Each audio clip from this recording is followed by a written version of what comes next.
ძველ თბილისში ხო ხინკალი ანუ დუქნებში სადმე ხინკალი არ არსებობდა ქართულ კულინარიაში რატო გვაქვს დესერტების ნაკლებობა? ზოგადად ლობიოში იმდენი რამე მიყვარს რომ თქვა ეხა შეიძლება ადამიანებმა ვერ არის ესო კარგად. შქმერული შეიქმნა აი რომ 60-იან 70-იან წლებში რაელობიება პრეზიდენტს და რაღაც კულინარიისთვის არასდროს არ გვეცალა ის სხვა ქვეყანას რო კონდეს ხინკალი, ხინკალს აუცილებლად აქცევდა სტრიტ ფუდად. საბჭოთა ნაპოლეონი რადგან ჩვენ ქონდა და სხვა დესერტი არ ქონდა, თქვით რომ მოდი ნაპოლეონი იყოს ქართული. ადამიანი არ შემხვედრია ვისაც არ მოწონებია ნიგვზიანი ბადრიჯანი. მე ისეთი მინახავს რომ ტურისტები დღეს ხინკალსაც კი ინაწილებენ. მე ვარ სოფლიდან და ძალიან კარგად ვიცი რა პრობლემები აქვს რაიონებში. ჩეხეთის დედაქალაქში სალობიებია დაგხვდება. აჭარული ლობიოთი, ნუ რა უბედურება. გამისინჯავს ფოტოში. ნუ რატო? იმიტომ რომ საქართველოში უკეთესი პიცა კეთდება, შენთვის ის ქართული არ გახდება. შოკოლადის ხინკალი მოსულა ეს თეფში რომელიც ძალიან მიყვარს ეს არის ჰოტელ ვეცელი სასტუმრო ვეცელი აჯავ სანდალი სადაურია. ოპა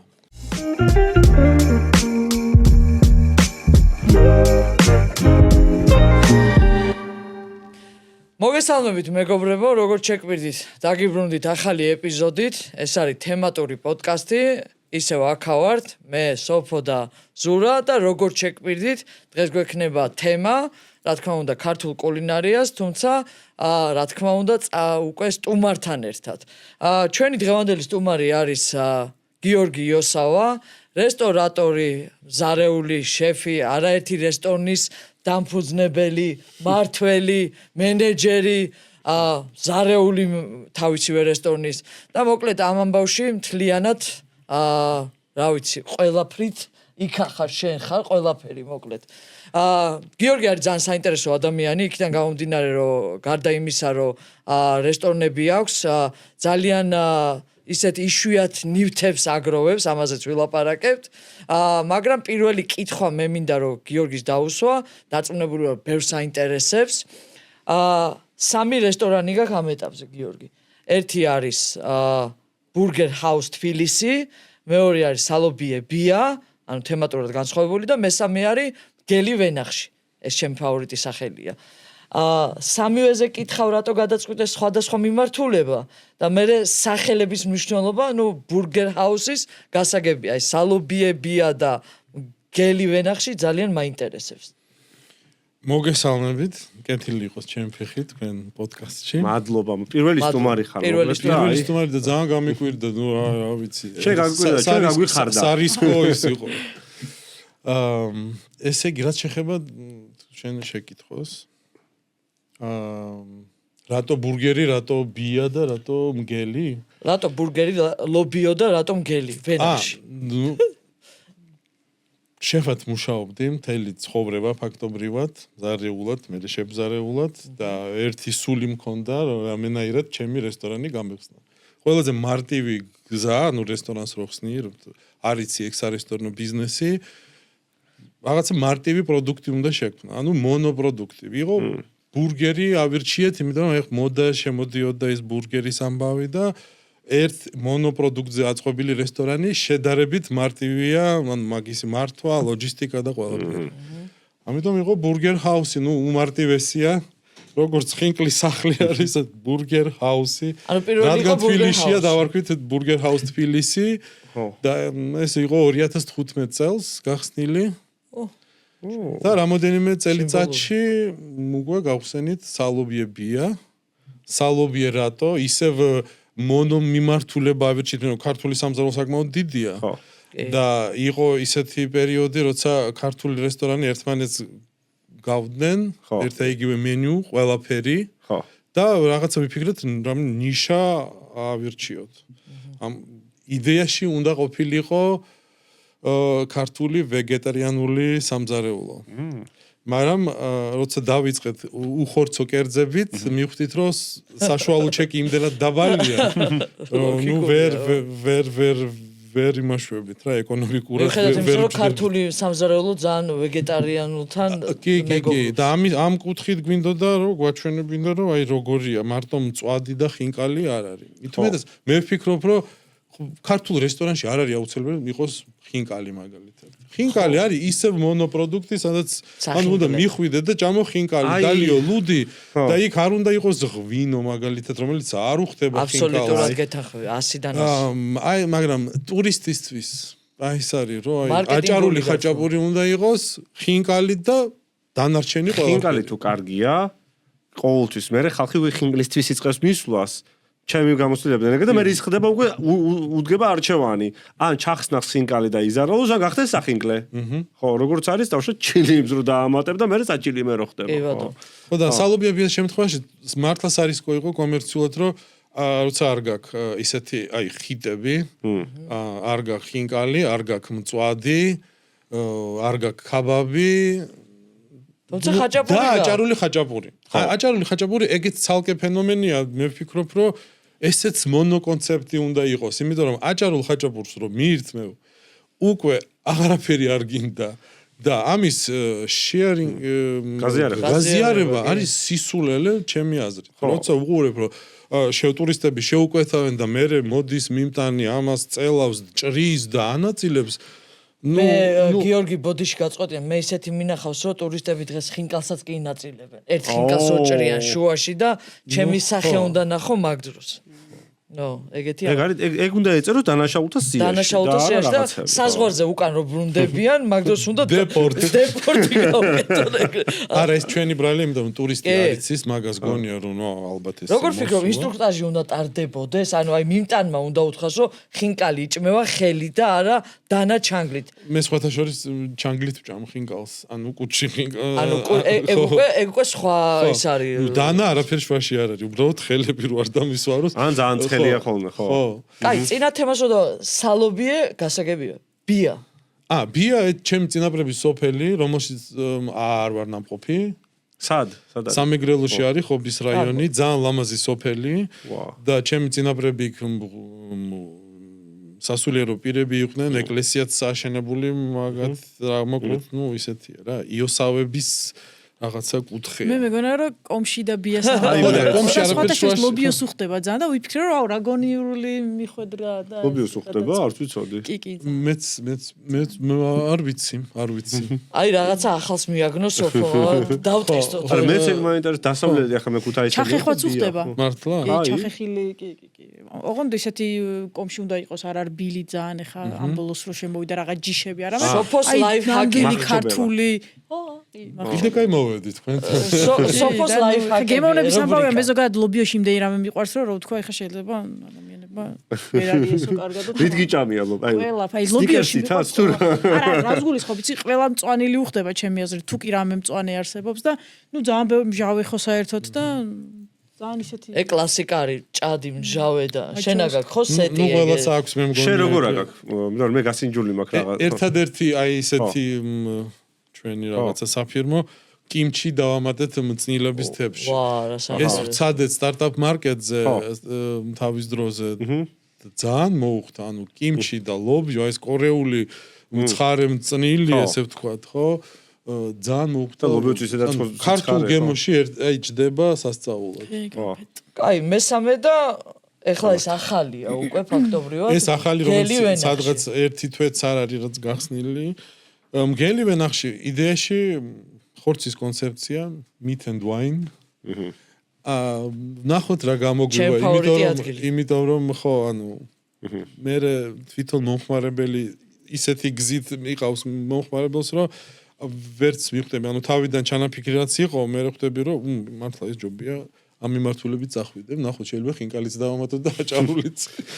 აქვე მინდა რომ ხაზი გაუსვა, რომ ამ ადამიანს თვალს ვადევნებდი, აი პროცესს როგორ აკეთებდი ამ ობიექტს გელივენახში და ეხა მე ზურა შენ ძალიან გიყვარს ვიცი მოზაიკა. ანუ ეს საბჭოთა კავშირიდან ალბათ ერთი რაც ლამაზი შეიძლება ვთქვა რომ შემორჩა. ერთადერთი რომის იმპერიაშიც იყო მოზაიკა და საბერძნეთში. ჩვენთან ხო საბჭოური მოზაიკის ხო კულტურა გვაქვს რა და ვიცი რომ ძალიან ძვირი ჩდება რა ამის გაკეთება და შენ რო შენი ხელით ფაქტობრივად ნუ გეხმარებოდნენ ალბათ ვიღაცა გავერთე, კარგად გავერთე ერთი თვე. ნეტავ ყველა ეგრე ერთობოდეს ჩემო გიორგი როგორც შენ გაერთე მაგის კეთებით იმიტომ რომ ერთ-ერთი სანახაობა ჩემთვის კერძებთან ერთად შეიძლება იყოს ადგილი სადაც აი ესე ლამაზი ეგ არის ზუსტად აგერ სამი გიდივზე შედვართ აქ რომ პირველ რიგში თვალი ჭამს თვალი სვამს ხო ადგილი აუცილებლად უნდა იყოს ფოტოგრაფირებადი ვიზუალურად მიმზიდველი და მეზიზღება ეს ფრაზა. რა უქნათ ამას როცა დავიწყე მზარეულობა, მაგას მასწავლი და თვალდახუჭული აკეთე საჭმელიო. სალატის ფოთოლს როდებდა იმის ხორცის ქვეშ და ზემოდან ბროწეულს აღრიდა და ვარდის პამიდრის განისგან პამიდრიმეს ვარდს აკეთებდა. აი ამას ამბობდა რომ თვალი ჭამს თვალი სვამს და უნდა იყოს ლამაზი. მე ძალიან მომწონს შენი სახელის შერჩევა. ანუ სახელსაც ორივე ობიექტს ამ შემთხვევაში სალობიებიასაც ვიტყვი ძალიან აი სასიამოვნო სახელია. კარგად ჟღერადობაც კარგია და ლოგიკური არის. აი ხა ამ შემთხვევაში უკვე რო ახსენი მით უმეტეს ლოგიკური გახდა და გელი ვენახში თან კონცეფცია თან კარგად ჟღერს. სწორედ შენ მეკითხებოდი სოფო ხო რატო მელია არა ვენახში სოფო მეკითხებოდა რატო არ გადასწყვეტა მელია ვენახში. შემთხვევით ანუ ძველ წიგნებსაც ვაგროვებ და ბუკინისტებში ვიყავი და ძველი ზღაპარის თხა ვენახში ოღონდ ანუ ძალიან განადგურებული იყო და ილუსტრაციები რაღაცა ვიყიდე მეთქი და კოლაჟებს ვაკეთებ ესე ვერთობი და დავიწყე ამოჭრა რაღაცა კოლაჟის გაკეთება და მგელი იყო იქ ძირითადი პერსონაჟი ხო და ესეთ რაღაცა კოლაჟი გამოვიდა და ვახ მეთქი რაღაცა კაი სარესტორნო კონცეფცია ეს მგელი ვენახში ხო და აი რეალურად იქიდან წამოვიდა ხო ძალიან კაი ახლა მოდი ასე კითხავ ლობიო როგორი უნდა იყოს ლობიო იმიტომ რომ მე ლობიო ძალიან მიყვარს მაგრამ მე არ მიყვარს ეს წვნიანი ყველანაირი უნდა იყოს ანუ არანაირი დოგმა არ არსებობს რა ვიცი ყველა კუთხეში ნუ ძირითადად დასავლეთ საქართველოს არის ამ ცნობილი ლობიოთი ხო მე 17 საუკუნიდან ვხარშავთ ამ ლობიოს და მანამდე ცულისპირას და სხვა კულტურებს ვიყენებდით. მე მგონი დოგმა არ ხო, მაგრამ შენთან არის ცოტა ისეთი, ხო? ცოტა სკელი. ცოტა სკელი მე მიყვარს ზოგადად, ამ სკელი რო არის რაღაცა უფრო მაგრამ ხანთხელი გააჩნია მზარეულის ხასიათი. იმ მომენტში ხო. ხო. ხო და აი ცულის რა შეეხება მაგასა კაი რაღაცა ახსენე ხო ჩვენ მქონდა მაგალითად ესე იგი კარტოფილის ნაცვლად ხშირად გამოვიყენებდით წაბლს და ლობიოს ნაცვლად ცულისპირას სიმინდის ნაცვლად ღომს ხო და ეს კულტურები რახანაც სუსტად იმ მათი ხასიათის გამო არ იყო ასე ვთქვათ ადვილი მოსავლელი ლობიო მაგიტო ჩაანაცვლა უფრო მარტივია და უფრო მეტი მოსავალი კარტოფილი მთელი ევროპა მაგაზე გადავიდა ხო ცენტრალურ და ჩრდილო ევროპა და ასე შემდეგ ხო სიმინდიც ხო და თუ გქონდა თუ გიფიქრია ამაზე რომ რაღაცნაირად ეს ძველი ავთენტიკური ჯიშები რაღაცნაირად ინტეგრაციაში მოიხდინა ჩვენ ცულის პირულა გქონდა მენიუში ნუ პერიოდულად გვაქვს მაგრამ არ იყიდება და უბრალოდ კარგი გემრიელი არ არის თუ პოპულარული არის ანუ არიან რომ ცულისპირულა გააქვთ და ესეთი მაგრამ ესენი მოდიან თვეში ერთხელ და ამისთვის ეგრეთ წოდებული მიზანპლას ანუ ხო უნდა იყოს წინასწარ მოხარშული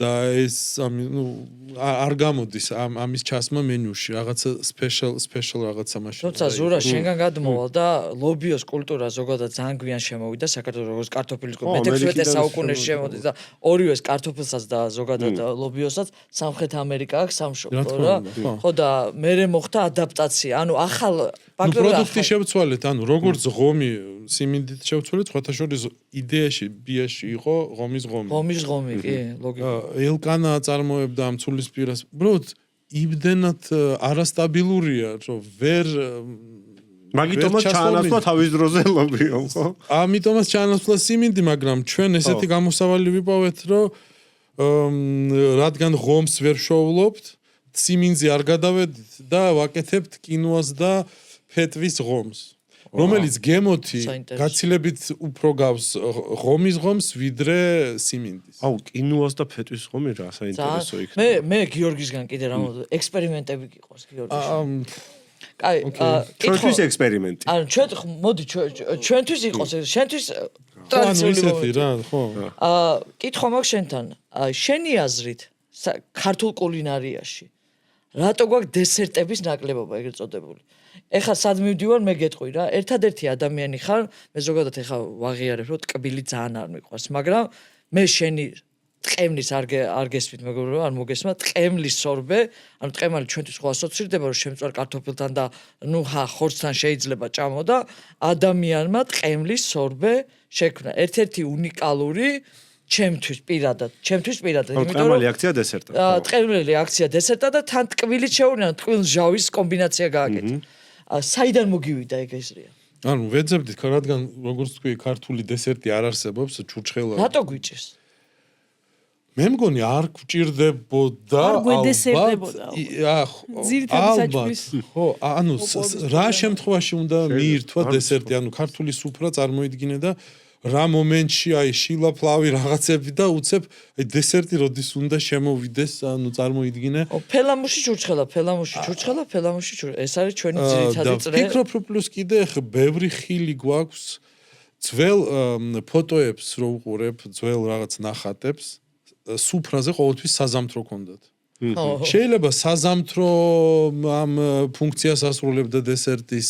ვერ გეტყვით, მაგრამ ნუ ფაქტია რომ დესერტებში ვკოჭლობთ და ძირითადად ანუ ჩვენი მეზობელი თურქეთი, ოსმალეთი, სპარსეთი უფრო ცნობილი ამით და იქიდან რაღაცები შემოვიდა და სომხური ქადა რეალურად თბილისური დესერტი და შეიძლება ვთქვათ რომ ნუ გავაქართულეთ ეგ მოდიფიკაცია ბუნებრივად. აი, მაგას რასაც ამბობთ ახლა თქვენ, აი მაგალითად, მას შარდენი რო იყო 1672 წელს ჩამოსული, ხო? აღწერილი აქვს ვახტანგ მეხუთის კარზე ეს ნადიმი. და შემოიტანეს ფლავი ხორცით, ფლავი სოკოთი, ფლავი თუ ღომი, მე მახსოვს რომ ღომი იყო.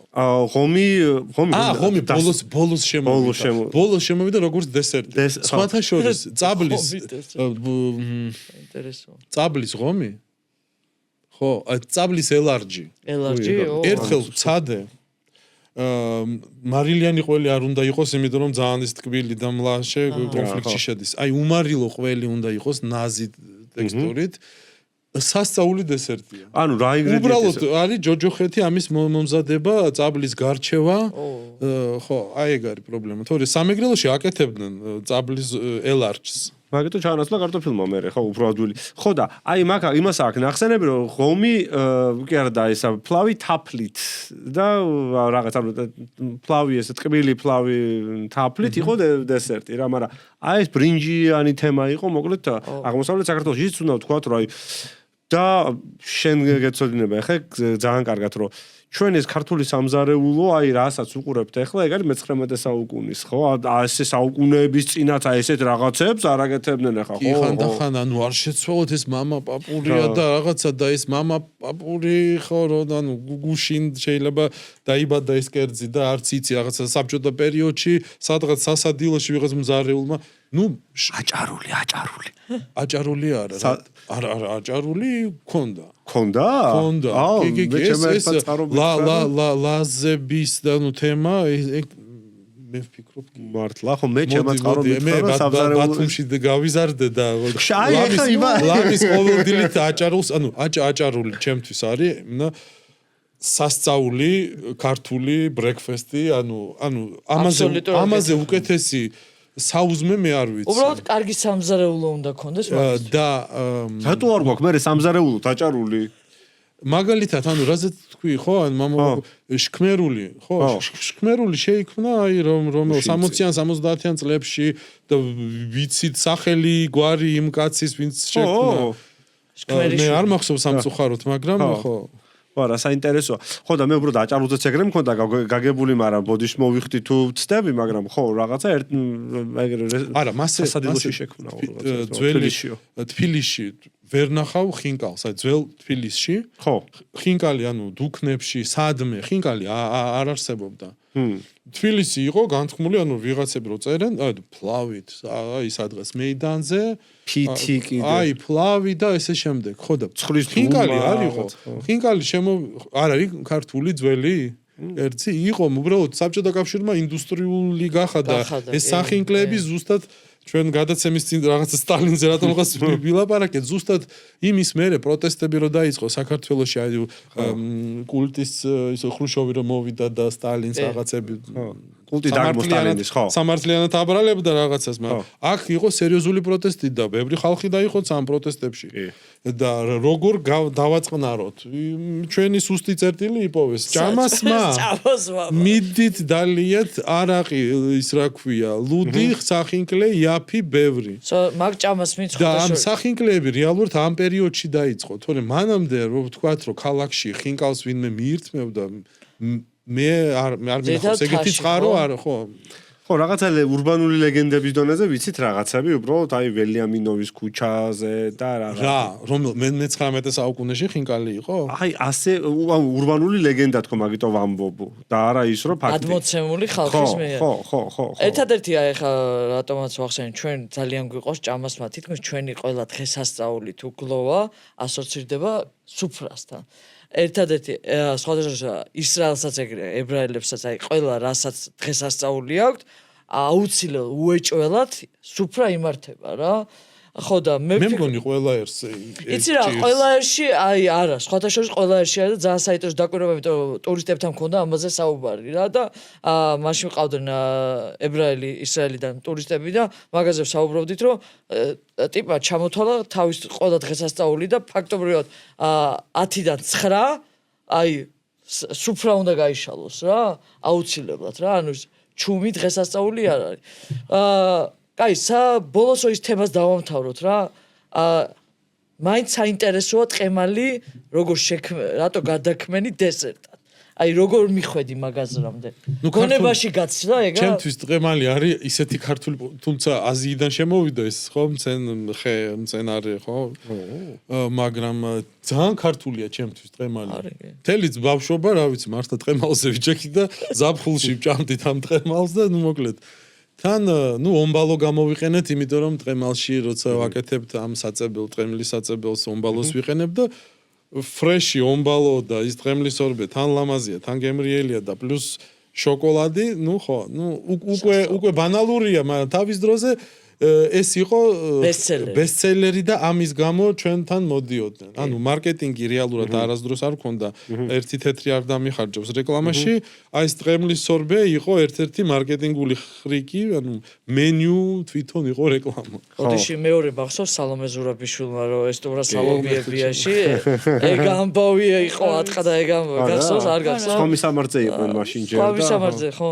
რაელობიება პრეზიდენტს და რაღაცა. და კაცი არის მეც ვეთანხმები რომ ძალიან უადგილო იყო მაგის მოსვლა იმ მომენტში ნუ მე მგონი მივხვდა რაღაცა სხვა იმის მერეც მოსულა ხო იმ დროს იყო რაღაცა ხო კი ანუ იყო სერიოზული პროტესტი მართლა და პროტესტის დროს რაღაცა 500 მეტრში პრეზიდენტი მოდის და სოფო რესტორანი მახსოვს მე ჩვენ მქონდა საუბარი პურთან დაკავშირებით გაწუხდა ანუ პური ზოგადად ჩემი თავარი საწუხარია იმიტომ რომ არ არსებობს საკვები რომელსაც პურს არ ვაყოლებს სამწუხაროდ ჩემ და საუბედუროდ ლამის სპაგეტი მაკარონთანაც პური მიყვარს პურთანაც პურს აყოლებ ხო ჩემთვის ხო აი პური თუ მაქვს შემიძლია მშვიდად ვიყო რა არ არის აუცილებელი სხვა რაღაცები და ძალიან წუხარ ხოლმე იმიტომ რომ ეხა ესე ვიცით რომ უამრავი სახეობა გვაქვს ხორბლის საქართველოში და მათ შორის ისეთი რომელიც სხვაგან არსად არ გვხვდება და უნიკალურია და რა ვიცი უნდა ვამაყობდეთ და ნომერ პირველი უნდა იყოს მგონია რომ აქ კუთხით საქართველოს და ამ დროს ვხედავთ რომ სტანდარტული ერთი პური იწარმოება ყველგან და რესტორნებით ძირითადად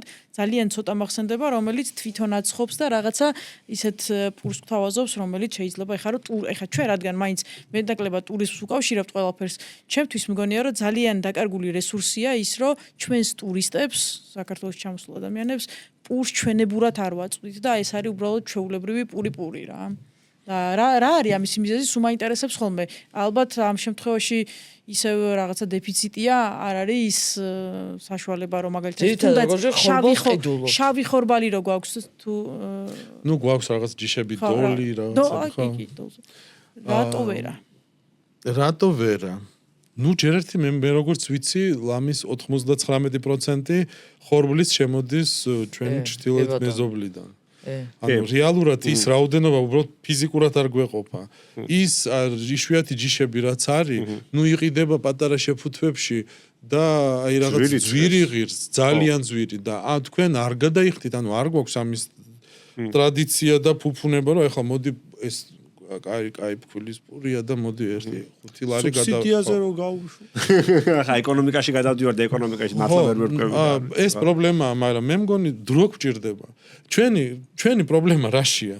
კულინარია რატო არ ძალიან სწრაფად მოახერხეთ რაღაცა პერიოდებში, ვახერხებდით ამ კულინარიის შექმნას და შეფუთვას ბოლომდე ვერა. სულ ომებში, სულ ოკუპაციებში, ხან სპარსეთი, ხან ოსმალეთი, ხან რუსეთი, ხან კიდე რაღაცა უბედურება და ანუ კულინარიისთვის არასდროს არ გვეცალა ისე აი საფუძვლიანად. და ეხლა რეალურად წარმოიდგინეთ 90-იანი წლები. ხო, ანუ შიმშილობა მე მახსოვს ეს ჯოჯოხეთი რომ მართლა ქშია და პური ნებისმიერი დოლი კი არა სუხარი იყოს ანუ და უცებ ანუ ამიტომ გვიყვარს ალბათ ყველაფერთან პური. ხო და ეს ანუ სულ კრიზისებში ვარ, სულ კრიზისებში და ეხლა რა პერიოდი გვაქვს ესეთი მშვიდი, ანუ 20 წელი, ნუ შედარებით მშვიდი რომ ანუ შეგვიძლია რაღაცა ორი ვჭამოთ პოდკასტი ამ თემაზე გავაკეთოთ, ხო. ნუ 20 წელი, როცა საფრანგეთს, იტალიას ანუ ძალიან დიდი დრო ქონდა და დიდი ფუფუნება, ანუ როცა რესურსებიც ხო, რესურსები და ყველაფერი და ჩვენ ამ მოკლე პერიოდში კიდე რაღაცა შედეგს ვდებთ. რომ მე 100 წლის მერე სხვა თაობამ თქვას რომ აი გახსოვთ იმ დროს რაღაცა გაკეთა მოდით ავადგინოთ. სხვათა შორის სულ მაქვს ხოლმე ესეთი ეხა არ ვიცი რამდენად ისეთ გონივრული იდეა არის, მაგრამ მაკლია მგონია რომ სხვა ქვეყანას რო კონდეს ხინკალი, ხინკალს აუცილებლად აქცევდა სტრიტ ფუდად. აი უცებ რო შეგიძლია მიხვიდე და შეუკვეთო, როგორც რა ვიცი, აი შაურმა მაგალითად, ოღონდ არა შემწვარი ხინკალი, აი არა მოხარშული და იმით წვენით ქუჩაში სიარული, არამედ უკვე ის რაც არის შემწვარი, რაც მეტნაკლებად მარტივი საკვები და საჭმელია და მგონია რომ ძალიან ბევრს კარგავს. აქ მე ცოტა ბოდიში ჩემთვის ხინკალი არის ძალიან ესე იგი წმინდა ესე ვთქვა. ხინკალი ერთადერთი არა, ერთ-ერთი კერძია, რომელსაც უნდა მოყვდეს დაწერილი ინსტრუქცია. როგორ უნდა შეჭამო, ანუ ამას თავის კულტურა, აი street food-ში ამ ხიბლი დაიკარგება. მე ესე ვფიქრობ რა. ანუ ქართული კულინარიის გასტრიტება ძალიან რთული ჩემი აზრით, ძალიან რთული. ხო, გასტრიტება არ არის, ახალი პროდუქტის შექმნა არის პრაქტიკულად, ანუ რაღაცა ის რაც ტრადიციულად გვაქვს, ხინკალი აღარ იქნება ის. მაშინ სხვა და ანუ შეხედეთ street food-ის, ანუ ქუჩაში ჭამა ხო რეალურად. ანუ მთელი მუღამი და იდეა არის, რომ ერთ ხელში გიჭირავს საჭმელი, მეორე ხელში სასმელი. ხინკალს, ანუ ხინკალი მაშინ უნდა გამოვიდეს ძალიან მშრალი, ანუ წვენი მთელი მუღამი იმის რომ აი ბული ოცვამ და აი რაღაცა გემრიელობა და უცებ გამოვა რაღაცა შემწვა, ანუ დამპლინგი მშრალი, პელმენი რუსული ან რაღაცა მსგავსი. მარინიკი. რა ვიცი, მე ანუ შეიძლება მაგაზე ფიქრი წინააღმდეგი არ ვარ. ინგლის ჩირი. აკეთებენ, ზოგადად რა სამოიღებდით ქართული კულინარიიდან? უიმე, რას გააქრობდით? რამე არის ისეთი, რასაც აი არ უნდა იყოს ქართულ კულინარიაში. კერძი რამ. ანუ ვიღებ კერძებში, ანუ მაგალითად ჩიხირთმა, ხო? გვაქვს ჩიხირთმა, ახლა მგელში დავამატეთ კურდღლის ჩიხირთმა მწვანე ბარდით. აი ჩიხირთმის გელის მონადირებული ყურძნი. ხო. აი ჩიხირთმა ანუ ქართულ რესტორნებში, ტრადიციულ რესტორნებში მიმუშავია და იქ გვაჭმევდნენ ანუ პერსონალი საჭმელი იყო ჩიხირთმის წვენი. всё, ანუ ხორცი არ იყო იქ. პური წვენი. ოღონდ ჩიხირთმა როგორი იყო, ანუ ყოფს რო ჩადებ, ანუ იდგა ყოფს, იმდენად სქელი იყო. იმიტომ რომ ასქელებდნენ ფქვილით, ბევრი ხახვი, ცხიმი და ჩვენ გავალაითეთ, ანუ ფქვილს არ უმატებთ, იმიტომ რომ არ ჭირდება ადამიანს ეხლა კიდე ზედმეტი ის ნახშირწყლები, როცა ნუ სუპს მიირთმევს, ხო, წვნიანს. ხო და ანუ რაღაცა ინგრედიენტები უნდა ამოვიღოთ, რომელიც თანამედროვე ადამიანს არ ჭირდება. ადრე თუ მიდიოდა სადღაც სათოხნაოდ ადამიანი და ჭირდებოდა ანუ კალორიები ბევრი, ოკეი, მაგრამ დღეს ოფისში რო ხარ და ლანჩზე გადმოდიხარ და ისევ უნდა დაბრუნდე და დაჯდე კომპიუტერთან, ის ინგრედიენტები ზედმეტი ცხიმი, ზედმეტი ქვილი, მე მგონი, უნდა ამოვიღოთ. გავალაითოთ ეს კერძები, რომ უფრო ჯანსაღი გახდეს. ადაპტაცია მოხდეს. ბადრიჯანი ნიგზით, ხო, ანუ ხო ხიტია, კლასიკა. ნუ რა საჭიროა, როცა თვითონ ბადრიჯანი არის, აი როგორც გუბკა, როგორ არის ქართულად?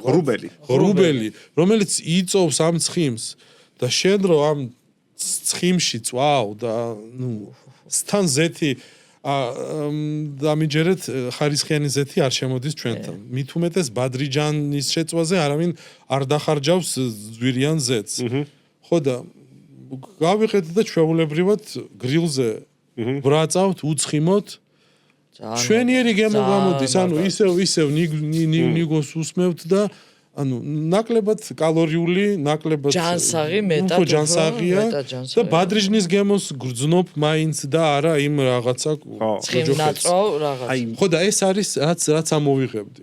ცოტა ეს მეგონი ძალიან ლოგიკურია და მე მგონი ბევრი ამ გზით მიდის უკვე. და ეს კერძები ისედაც ჩვენამდეც ხო რაღაცა სახით მოვიდა, ესე პირდაპირ რეცეპტი ხო არ მოვიდა საუკუნეების თუ რა წლების განმავლობაში ნელ-ნელა თან ყველა სოფელში სხვადასხვანაირ ყველა ოჯახში ხო. აი როგორც ლობიოზე ვთქვით, ხო. ისე რა საინტერესოა, მე მაგათაც ჩემს პრაქტიკაში შემხვედრია ხალხი, ვინც დაუშვათ, ვისაც არ მოწონებია ხაჭაპური, ვისაც არ მოწონებია ხინკალი, მწვადი, მაგრამ ადამიანი არ შემხვედრია, ვისაც არ მოწონებია ნიგზიანი ბადრიჯანი. რა არის და მაგის საიდუმლო რა საინტერესო გემოები მე ვიტყოდი რომ ნიგოზი იმიტომ რომ მე ზოგადად თხილეულ დამოკიდებული ვარ ვიცი საასტიკად თან და მაგრამ ანუ რაღაც идеალური ბალანსი ჯდება მანდ თუ რა არ ვიცი მე მგონი ისეთი კერძია რომ არც ერთ სამზარეულოში ანუ ხაჭაპურის გემო შეიძლება დაიჭიროს რაღაც ნუ პიცაში მაგალითად დაახლოებით მთლად ეს არ არის მაგრამ მსგავსი რაღაცა ესეთი ექსპერიენსი არ არის ვაუ ეს რა ვჭამე ხო ანუ ცომი ყველი სხვათა შორის ეკალა გავსინჯა ეხა თქვენთან და ჩემი საყვარელი ქართული კერძია ჩემთვის ფხალეული ხო ნუ იმერული აი არასდროს რამე რასაც მას ვანაცვალებ ანუ ხინკალია ხორციან პროდუქტში და მე არის ეს ეკალა და იმდენად მომეწონა რომ აი არ ვიცი მგონია რომ აი იმაზე მეტ ყურადღებას იმსახურებს თუნდაც ქართულ ტურისტულ სიმდიდრე მართლა ანუ აი ეს ფხალეულობა არის ჩვენი სიმდიდრე და ეკალა არ არის საკმარისად დაფასებული იმიტომ რომ იქ რაღაც სხვა ფხალეული უფრო მეტნაკლებად გვხვდება მაგრამ ეკალა ძალიან იშვიათად ნუ ხო რაღაცა კერძები გაპაფსავდა ანუ იგივე ბადრიჯანი ნიგზით ну თან იმ რულეტებს რო აკეთებენ ну რაღაცა ხოვტები სუში სტილს რო აკეთებენ ანუ მოსულა რა ეკალაში რა მომწონს იცი რომ რაღაცა სპეციალურად მოყვანა არ გჭირდება ანუ პრაქტიკულად ბუნებაში თავის თავად არსებობს ну ეხლა ვიღაც თუ პლანტაციას გადაწყვეტს და დიდი რაოდენობით მომარაგებას გადაწყვეტს ეგ რა თქმა უნდა ცალკე საკითხია მაგრამ ანუ ბუნებაშია თავის თავად არის როგორც ჯონჯოლი და რაღაცა წამლები და პრეპარატები და 1000 მოვლა არ ჭირდება განსხვავებით იმ სხვა მხალეულისგან. ამიტომ მგონია რომ აი რავი სარესტორნო ბიზნესში ჩემი აზრით ყველგან უნდა იყოს რომელსაც პრეტენზია აქვს რომ ქართული სამზარეულო მაქვს. სხვათა შორის სახელით ადვილი ქვია ეკალა. მე ვაკეთებ ხოლმე ანუ ჩვენი კომპანიით ვაკეთებ ეს ფუდ ტური რა ანუ კულინარიული ტური გვაქვს ხოლმე და 11 კერძი შედის ამ კულინარიულ ტურში რა. ხაჭაპური და ხინკალი მაგ ბოლოში ჩასმული. იმიტომ რომ ყველაზე ესეთ ჯოკერები ბოლოს და არა, უყურე ცოტა სხვა პრინციპით, გიორგი. ანუ ფიქრობ რომ ტიპი რომელიც ჩამოდის საქართველოში და Google-ს ხმარობს რომ აი ქართული სამზარეულო დაგუგლოს, პირველი ვარდება ხაჭაპური, ხინკალი და ნიგზიანი ბადრიჯანი. და მინდა რომ ეს სტერეოტიპი დავამსხვრიო რომ აი მარტო ეგა გვაქვს. გაცილებით მეტი გვაქვს სამზარეულოში. აი ესეთი რაღაცები რომელსაც არის ტიპები არც არ ვიცი რატო, მაგრამ ანუ არ აქცევენ ყურადღებას. მათ შორის არის თუნდაც ეკალა და მე ძალიან მწუხარ რომ შენი დესერტი არის სეზონური, გულისხმობ სორბეს, იმიტომ რომ ბოლოში მეკითხებიან, ეხა დესერტი რა გვექნება? აი ჩურჩხელა, ანუ ვერაფერში ვერ გავდივარ. ნაპოლეონი, სხვათა შორის ეხლა პრაღაში რო ვიყავით, მედოკი, ქართულ რესტორანი, მედოკი, ხო რა, თაფკვერი თუ რეალურად ფრანგულია რა. ფრანგული დესერტი, ნაპოლეონი, ოღონდ ისეთი მილფეიკი არა, ანუ საბჭოთა ნაპოლეონი ეს რაღაც. 4 სართულიანი. 4 სართულიანი, ეს გადის როგორც ქართული დესერტი. სხვათა შორის სომხები იყენებენ მაგას იდეალურად და სომხურ დესერტად უშვებენ, აი ძალიან კაი, სხვათა შორის აი მართლა სერიოზულად ესეთი ზომის. კი, ანუ ეს რაღაც საბჭოთა ნაპოლეონი, რადგან ჩვენ ქონდა და სხვა დესერტი არ ქონდა, თქვით რომ მოდი ნაპოლეონი იყოს ქართული. მაგრამ იგივე სომხებმა თქვა და დარწმუნებული ვარ სხვები. ქართულ ბეიქერში რაღაც ჯორჯიან ბეიქერი ვიღავით და იქ ხაჭაპური უდებთ რაღაცები და აი ეს მედოკი, ნაპოლეონი და რაღაცა მსგავსი რაც საბჭოთა პერიოდში იყო საკონდიტროში. და ამას ასაღებენ როგორც ქართულ დესერტს. ოკეი. პრინციპში საერთოდ საჭმელს და სასმელს დიდად საზღვრები ხო არ გააჩნია. აი ლუდი რო ვთქვა, ხო ფინიკიდან მოდის და ეგვიპტეიდანაც მოდის, მაგრამ ის ლუდის ფორმულა სხვა არის, მაგრამ ლუდი იქიდანაც მოდის და აბა კითხე ახლა ევროპაში ჩეხეთია, ლუდის სამშობლო, გერმანია, თუ კიდე ბრიტანეთი ხო ვერ გაიყოფენ, იმიტომ რომ ზოგადად ადამიანებმა რაღაცას მიხვდნენ სხვადასხვა ადგილას ერთსა და იმას ზოგმა ყველი ჩადო წომში, ზოგმა ხორცი ჩადო წომში, ზოგმა ის ხარშა კი მაგაში გეთახმები მაგრამ ერთი პერიოდი მქონდა სერიოზული ჭედავდი მაგაზე იმიტომ რომ ვთვლიდი რომ ნუ ესეც ანუ ამას რო გართმევენ ნუ ხო თვლი რომ შენია და უცებ ვიღაცა ითვისებ ანუ ითვისებ თუ თვითონ მაგალითად მოგიყვან აი ლიონში ვართ და მე თუ სადმე ვარ ყოველთვის ციგნის მაღაზიაში შევდივარ და ის კულინარული რაღაც თემები მაინტერესებს აი რუსული ლა რუს კუზინ არ ვიცი ფრანგულად როგორ არის მოკლედ ციგნი რუსული სამზარეულო აი თქვენი აზრით ყდაზე რა უნდა იყოს აი ციგნი რუსულ კულინარიაზე ოლივიე იმსახურებს მხოლოდ შუბა ანუ რა იყოთ იცით ტრემალი მწვანე და წითელი ბოთლში რუსული სამზარეულო და ბორჯომის ბოთლში ანუ ამაზე პროტესტი მაქვს ბუნებრივად და შეიძლება თქვა რომ შეიძლება რუსეთშიც მიხვდნენ რომ ტრემულისგან შეიძლება საძებრის გაკეთება მაგრამ ხო ჩვენია და რატო უნდა ვაჩუქოთ ვიღაცას ეს რუსული რომ ნამდვილად არა სლავური კულტურა რო არ არის ეგ ხო ეგ სხვა თემაა ხა ყველაფერს აქვს თავისი ისა რა ეხლა ლუდზე რო იყოს საუბარი გერმანია და რაღაცა ჩეხეთი და ამბავი კი მაგრამ ეხლა ყემალი too much ბელგიასაც ძალიან კაი ბელგია ხო მომიჯნავე რო იყოს ბორშოზე რო იყოს საუბარი და რუსულ უკრაინული თემა კიდე რაღაცა პირველმა ვინც დაცვა სჭირდება რა ნებისმიერ რაღაც აი მაგალითად აბანიდი ეხა და პიცაზე დაიბრალე ჩემიაო ან სპაგეტი ხო ან გრაპაზე ისტერიკა ხონდა იტალიელი და რომელიმე საქართველოს დაბეჭდოს რაღაცა დააწეროს ქართული სამზარეულო და მიახატოს პიცა რა მოხდება პიცა ნეაპოლია ანუ მაგას ჭირდება დაცვა რაშიც უკვე გვინდა არ გვინდა ისო პოლიტიკა და სახელმწიფოებრიობა შემოდის იმიტომ რომ შენ რო სახელმწიფო ხარ რაღაცა თუ შენთვის ეგეთი წმინდა არ არის რო ამბობ რომ პრეტენზია გაქვს რომ ეს ჩემია მაშინ რავი რა სახელმწიფოებრიობაზე არის საუბარი ხო ანუ ენა ცეკვა კულინარია აბა რა დარჩა კი ამ აი ყემალი მართლა არ ვიცი ხაჭაპურს აკეთებს და ყველა აკეთებს და იმას ყველა აკეთებს და ხინკალი თქვენი არ არის და ნუ მაშინ არა ყემალი მართლა ანუ რაღაცები არის რა შექმენი მაშინ რა ღირებულება ჩიჩილაკი ყემალი მაგრამ აი ჩურჩხელის ვარიაციები ახლა თურქეთშიც მინახავს და სომხეთშიც მაგრამ ბადაგის ვარიანტი გინახავს სადმე ფელამუში არა აი ხო რატო? ფილმში არ მინახავს. სხვადასხვა მაღაზია მინდა ვთქვა, რომ ერთი პრობლემა კიდე არის დაცვის არ ვიცი, მაგრამ რამდენიმე ესე YouTube მოგზაურს ვადევნებ თვალყურს და სომხეთში ერევანში იყო რა, ქართულ რესტორანში. ხო და თბილისშიც იყო ნამყოფი და იგივე კერძები ჭამა იქ. მოკლედო, მე მგონი ამათმა დაიწყესო და ჩვენ ქართველებმა გადაიღესო. ანუ იმდენად იქ უფრო გემრიელი აღმოჩნდა. მაგას ყველა ამბობს რომ აი მაგალითად რუსები ამბობენ რომ აი მოსკოვში ყველაზე მაგარი ქართული სამზარეულო და იაპონურიც უკეთესია და იტალიური და მოკლედ ნუ ახლა სომხეთში გამიგია ერევანში რომ უფრო გემრიელი ხარისხიანი უფრო პროდუქტი აქვს ვიდრე ჩვენ არ ვარ ნაყოფი ვერაფერს ვერ გეტყვი რა სიძახიან უფრო გემრიელი არ ვიცი ვერ გეტყვი ანუ ეგ ძალიან მაწუხებს მე მაგალითად მაგაზე არ მაქვს პრობლემა იმიტომ რომ მე მაგალითად რომში აი საშინელი პიცა მიჭამია აი მაგრამ იცი რომ იტალიურია ხო ანუ არ შეგეპარება იმიტომ რომ საქართველოში უკეთესი პიცა კეთდება შენთვის ის ქართული არ გახდება მაგაშია საქმე ეგ არის მნიშვნელოვანი ეს საინტერესოა გიორგი ქართული სამზარეულოს გარდა რომელია შენი ფავორიტი სამზარეულო ალბათ იტალიური ხო საინტერესოა სხვადასხვა მე ესეთი დაკვირვება მოვისმინე რამდენად დამეთანხმები რა რეალურად იტალიური სამზარეულო იმიტომ არის ესე ცნობილი და განთქმული და კარგი პროდუქტები აქვს კარგი თორე რო შეხედო მაგათ კერძებს დიდი ფილოსოფია არდებს აი სირთულით არ გამოდის ქართულთან შედარებით ჩვენ შეიძლება იმდენ იმას სუნელებს ხმარავთ რაღაცებს იმაშვები და იმათი არის მარტივი, მაგრამ პროდუქტები ჩვენიც მარტივია. მარტივია? შედარებით ჩვენი სამზარეულო. მოდი თქვი რა არის მარტივი და რა არის რთული რო წარმოვიდგინო აი მე წარმოვიდგინო, ხო რა. აი მარტივი. ნუ ხინკალი თქვენი აზრით რთული კერძია? რეალურად ორი ინგრედიენტი. გავიგე, მაგრამ ხორცს ხომ მომზადებაც უნდა. ნუ ეგრე სოუსი უნდა მომზადო სპაგეტისთვის. ბოლონეზეს არ უნდა, ლაზანიას არ უნდა მომზადება. არა, მე არ ვადარებ, უბრალოდ ვამბობ, ხო. ხო, ანუ მარტივებში გადის მაგა, და რთული რომელია მაგალითად, ნუ აი. უფრო აი ფრანგული კლასიკური სამზარეულო უფრო რთულ სამზარეულოდ ითვლება. იქ უფრო მეტი უნარი გჭირდება. იტალიური, ქართული უფრო ისეთია რა, სახლური ნებისმიერ დიასახლის სახში გააკეთებს. ფრანგულ სამზარეულოს აი კლასიკური აი რომელია მაგალითად რა არ ვიცი ხა. ფანფანჯუბა. ანუ ელემენტარულად ფუაგრას სახში ყველა ვერ შეწვავს ისე როგორც საჭიროა, ხო? სორბე ფრანგულია?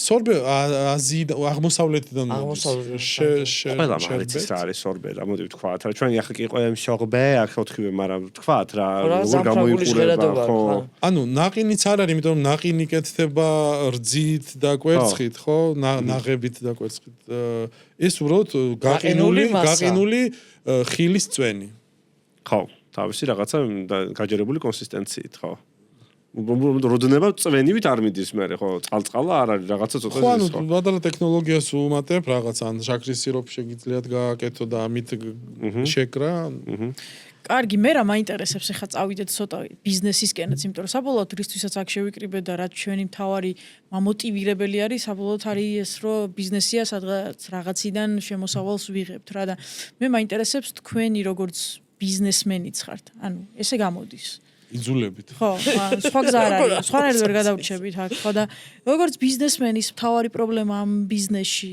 კულინარიის და სამზარეულოს ნაწილში, რა საწყდებით საქართველოში ყველაზე მოუგვარებელი და გადაუჭრელი რა არის? როგორც ბიზნესმა ეგრე რო შეხედო და არა როგორც შეფმა. ანუ ბიზნესში შედიხარ, ანუ პრობლემები სულ გექნება, უნდა იყოს ჩვეულებრივი რუტინა. პრობლემა თუ არ იქნება, ყველა იქნება და ბიზნესმენი. ანუ ეს არის ყოველდღიური თავის ტკივილი, სხვა და სხვა ხან აქედან გამოძვრება რაღაცა ხან იქიდან. ალბათ გენერალური ესეთი ძირითადი პრობლემა მაინც პროდუქტები, პროდუქტის ხარისხი და პროდუქტის ფასი. თუ გინდა იმუშაო ხარისხიანი და მუშაობთ მაქსიმალურად ხარისხიან პროდუქტზე. ნუ თვითღირებულება რესტორანში სხვანაირად არ გამოდის ელემენტარული მათემატიკა თვითღირებულება ამდენი უნდა დაამატო იმდენი რომ რაღაცა მოგება დაგშეს და ხარჯები და მაღალია ჩვენთან ყველაფერი ძალიან ძვირია და ყოველთვის ხარისხს ვერ პოულობ და ეხლა ახალი პრობლემა რაოდენობასაც ვერ პოულობ. ანუ სულ წვეტა არის. სტაბილურობა. ანუ ელემენტარულად ღორის ხორცი უცებ გახდა პრობლემა რაღაცა პერიოდი ღორის ხორცი არ ვერ პოულობთ. ხან კვერცხის პრობლემა იყო არ ვიცით იცით თუ არა კვერცხი არ შემოდიოდა. ან ძალიან ვარ დამოკიდებული ძირითადად არ ვიცი მაგრამ ძირითადად თქვენ შემთხვევაში თუ გაქვთ პირდაპირი კომუნიკაცია და კონტაქტები ეხლა ისე მთლად გლეხთან ალბათ ვიღაცა კონკრეტულ ტიპთან არა მაგრამ ფერმერებთან ხო არა არ გამოდის? არ გამოდის მთლად ის ადამიანი რომელიც იქ მიწაზე მუშაობს ანუ აი მოსავალი მიიღო მე მჭირდება 12 თვე და იმას აქვს მარტო ანუ ერთი მოსავალი აიღო და всё მორჩა ანუ სათფურების პრობლემა ვიღაცა გჭირდება მაინც შუამავალი ვინც იქნება შუამავალი გლეხს და რესტორნის შორის ისე რადგან პრაღაში ახლა ჩამოვედი და იქ მონიტორინგი ჩავატარეთ და ანუ შედიხარ რაღაცა უზარმაზარი გიპერმარკეტი, სადაც არ გიშვებენ თუ საშვი არ გაქვს, მხოლოდ იურიდიული პირებისთვის და სულო და გულო. აი ხორცი რომელი გინდა, კენგურუ გინდა, ის გინდა, ესეთი ნაჭერი გინდა, ესეთი შეფუთული, დამუშავებული, არა დამუშავებული ძვალზე ჩვენ თან რაოდენობა და ფასები ჩვენზე დაბალია. და ეგეც შენი ევროპა. როგორ ფიქრობთ, საქართველოში რო ეგეთი ბიზნესი დაიწყოს ვიღაცამ კონკრეტულად იურიდიული პირებისთვის და აი ეგ ფორმა მისცეს, რა ფორმას თქვენ პრაღაში ნახეთ? იმუშავებს? ფიქრობ კი, რა თქმა უნდა. ამას ცალკე ბიზნესი არ ჭირდება. ნებისმიერ დიდ ქსელ სუპერმარკეტებს შეუძლია რაღაცა ცალკე განყოფილება ყავდეს, რომ მარტო რესტორნებთან კონდეს კომუნიკაცია რესტორნებთან. მან ისიც ხო არის მაინც რომ ანუ ევროკავშირის ქვეყანა როცა არის შიდა ბაზარია ეგ შიდა და ბაზარია ერთმანეთთანაც და კი. დადიან და რაღაცა. ეს 28 მე ხანა მივხვდი როგორი ერთმანეთს მარტივია ამარაგებს. იქ მუშაობა. როცა ხარ შეფი ან რესტორატორი რომ იცი რომ აი იქ მიხვალ და всё ან მოგვარებულია. ყველაფერი ერთი უცეში. ყოველ დილით იწყება, უი თქვენ არ გაქვთ, მაშინ თქვენ მოგვიტანეთ. ანუ მუშაობთ მსხვილ კომპანიასთან ძალიან ცნობილს ეხლა არ დავასახელებთ, ანუ ბავშვებს რო აჭმევენ იქ რო ყიდულობენ, აი ესეთი კომპანიები. ხორცის. ჩემთვის ახლა როგორც იმათაც არ ყოფნით, ანუ ეს არ მაძლევს, ოკეი, იმას ურეკავ, მეც არ მაქვს. იძულებული ხარ წახვიდე აგროჰაბში, რეკლამა არ შეიძლება, მაგრამ ხო. იქ რაოდენობა შეზღუდულია, იქაც არ შეგიძლია იყიდო 10 კილო მაგალითად. და ანუ სულ ეგ პრობლემა შეიძლება იყოს. აი მე რა მგონია იცი ბოდიში ხა ჩაგეჭრებით რა მე ზოგადად როცა ეს რაღაცებს ვისმე პირდაპირ ჩემი გონება მიდის ხოლმე ჩემი ბავშვობის გამოცდილებებთან მე ვარ სოფლიდან და ძალიან კარგად ვიცი რა პრობლემები აქვს რაიონებში ადამიანებს და ძალიან უცნაურია როცა მაგალითად ერთის მხრივ მესმის რომ ბიზნესი იმაზე წუწუნებს ლოგიკურად რომ ის ვერ შეულობს საკმარის პროდუქტს და მეორეს მხრივ გლეხი და ფერმერი წუწუნებს იმაზე რომ ყველაფერი უხდება გადასაყრელი და რაღაც არის აქ ალბათ კომუნიკაციის პრობლემა. არა მარტო კომუნიკაციის პრობლემა, მგონია რომ მაგას ბიზნესები და გლეხები ერთმანეთთან კომუნიკაციით ვერ დაალაგებენ რა. რაღაცა კიდე არის საჭირო ალბათ ისევ რაღაცა სახელმწიფოს ჩარევა, რაღაცა დონეზე, რა დონეზეც ამისი მოგვარება შესაძლებელი იქნება. თუნდაც ამ გლეხებისთვის ისევ საბოლოო ჯამში ჩემი ტვინი მიდის ხოლმე განათლების პრობლემასთან. ჩემთან სოფელში მაგალითად სულ ესეთი პრობლემა არის, რომ საზოგადოებამ რაღაცა ეტაპზე მიხვდა, რომ მოდი ჯერ მოვიყვანოთ კიტრიო, მერე ყველა მთელმა სოფელმა კიტრის მოყვანა დაიწყო და მიხვდნენ, რომ ამდენი კიტრი არ არის საჭირო და ფუჭდება და ლპება, მერე იქ ერთმა უცებ ბადრიჯანი მოიყვანა და სხვებმა ვისაც სულ კიტრი მოყავდა დაინახა, რომ უი ამან ბადრიჯანში მეტი ფული იშოვა და ცოტა იშრომა და ჩვენ მოდი ყველანი ისევ ბადრიჯანზე გადავიდეთ და აი ესე ჩემი ბავშვობიდან მოყოლებული 30 წელი ვხედავ რომ ბამბით დაიწყო ეს ყველაფერი. მერე იყო ბამბის მერე თუ სწორად მახსოვს თამბაქო და ყველაფერს რა აფუჭებდა რომ ერთმა ოჯახმა დაიწყო ბამბის მოყვანა და 300-მა გააგრძელა და ჭარბი მიწოდება იყო ალბათ. მერე ყველამ თამბაქო, მერე ყველამ კიტრი და ეხლა არის აი რაღაცა ეს რა ახლა რაზე არიან? სადამდე არიან? კიტრი, ბადრიჯანი და მარტივი პროდუქტები მოყავთ ძირითადად და ჩემი ეს მან განაცხადა არის ბუმი. ხან კიდე რაღაცას თესავენ და მე ფასი ავა ნიორზე დათესავენ ნიორს ვარ ბევრი ნიორის მოსავალი რო გაქვს ჩვენ ერთი დეტალიც ვარდება რა ეხლა ფერმერი ორიენტირებულია რომ ექსპორტზე გაუშვას ყველაფერი და ძალიან ბევრი გადის ექსპორტზე. კვერცხის პრობლემა რატო იყო იცი? უმეტესობა კვერცხი არ დაიჯერეთ ვინ დღეს უსმენდი თურქეთიდან შემოდის. და ამერიკა შეექმნა პრობლემა და თურქეთიდან რაც კვერცხი იყო, რაც ჩვენთან უნდა შემოსულიყო, წავიდა თურმე ამერიკაში. და ჩვენ იმდენი კვერცხი არ აქვს საქართველოში, რომ ანუ ვაწარმოოთ საკვებს და ფასი დაბალი იყოს. შესაბამისად, იმიტომ იყო იქ წყვეტა რაც შეავჩნია და ფერმერიც ხილი არის, პომიდორი არის, სულ ველაპარაკები ხოლმე ჩემი სურსათი მაღაზიის გავყიდვას, რომ აი ეს ფასი რით ვერ დაეცა სეზონია, რაღაცა ვაშლის თუ რაღაც აი ფერმერს შენთვის ვერ ეცემა თორე ფერმერს კითხი აბა? არა, ხარჯებს ვერ აუდის. გააქვთ. უმეტესობა გააქვთ და ბაზარზე ტოვებენ ცოტა ნაკლებ ხარისხიას, იმიტომ რომ იქ მეციხია. მეღვინეებს ხო არ აქვს ეს პრობლემა. მეღვინე აწარმოებს თვითონ მოდის რესტორანში ან მაღაზიაში, ქსელში და ეუბნება აგერ მაგს ღვინო და ყიდის და იცის. ანუ გაცილებით მეტი უნარები აქვს ალბათ გაყიდვაში, იმიტომ რომ მარტო მოყვანა ხო არ არის. მალფუჭებადი არ არის და იქ იხმარება კიდე მაგას, რომ ღვინო ეხა დაწევებით. ნუ არც ნიორი არის მალფუჭებადი, მაგრამ რატოა პრობლემა? ხო, აუ ეგ თემა. თუ მალფუჭებადია, რატო იწყებ? თუ არ იცი როგორ გაყიდი რეალიზაციაზე, თუ არ გაქვს შემდეგი ნაბიჯის მოფიქრებული შემდეგი მან ნაბიჯი. კიდე არის ის, რომ სახელმწიფო ან სადღაც ზედმეტად ერევა, სადღაც არასათანადოდ ერევა. ჩვენ მერებს ლაპარაკობთ კიდე ისეთ რაღაცა თავი რაღაც სპილოს ვერ ვიმჩნევთ. ქვეყანაში კორუფცია და კორუფცია როცა არის, რაღაცები სხვანაირად იქ ფასები ემატება იქ რაღაცა. აი დაგვანებოს თავი. თავისი დაალაგდება ყველაფერი. ანუ ზედმეტად მე მგონი არ უნდა ჩაერიოს. ეხლა იქ ხო სიგიჟე არის, ფასებს რო არეგულირებენ. ხო, აი ეგ ბევრი ექსპერტისგან მომისმენია, რომ სისულელია და უბრალოდ თვალში ბოლდი ნაცრი შეყრა და მე უბრალოდ ვამბობ, ჩვენ ახლა რასაც საუბრობდით აქ, ეს იყო არ შევიმჩნიათ აქ, რომ კიდე რაღაცა აქტორები არიან, რომლებიც ამ ყველაფერზე ახდენენ გავლენას და შეიძლება მაგის გამოც არის ეს დისბალანსი და არა მხოლოდ იმის გამო, რომ საზოგადოების რაღაცა ნაწილი, რომელიც ფერმერია, არ არის ჩახედული მთლიანად ამ ბაზარში, რომ როგორ შეიძლება იყოს ადეკვატური მწარმოებელი. ხო და სოფოს იმას რო უპასუხო, ანუ აქ სისტემური პრობლემა არის და არ მარტო გლეხი არაფერ შუაშია და ფერმერი მაგაზე აქ და არ ბიზნესმენი, ანუ მიმღებიც არაფერ შუა. აქ არის სისტემური თავის დროზე ვერ დაალაგდა სისტემა, იმიტომ რომ ეს პერსონები ვის არასწორად ჩაერიან, არის ეს ყველაფერი რეალურად, თორე მე მგონია ცალკეულად ბიზნესმენი და ცალკეულად ферმერი თვითონ რო გასულიყვნენ კონტაქტზე და ვიღაც შუამავალიც ყოფილიყო თუნდაც და არ იყოს ეს მანდამაინც სახელმწიფო წარმომადგენელი, დაალაგდებოდა ეს ყველაფერი, მაგრამ იმას ინტერესი გაუჩნდა, ამას ინტერესი გაუჩნდა, ყველას ინტერესი გაუჩნდა და საბოლოო ჯამში აირია ყველაფერი. მონასტერი.